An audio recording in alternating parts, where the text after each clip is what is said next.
Hello everyone, welcome to our channel. In today's video, I will be guiding you on how to turn on camera flash on iPhone.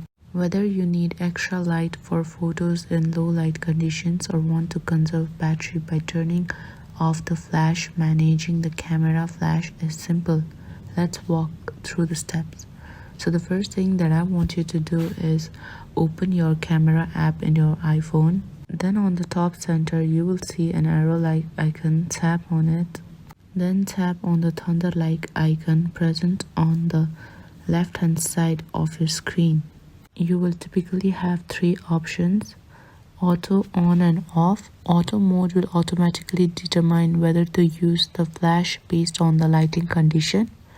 The on mode forces the flash to be on for every photo you take, and the off mode disables the flash completely. Tap on the desired mode to select it and you will see the selected mode highlighted.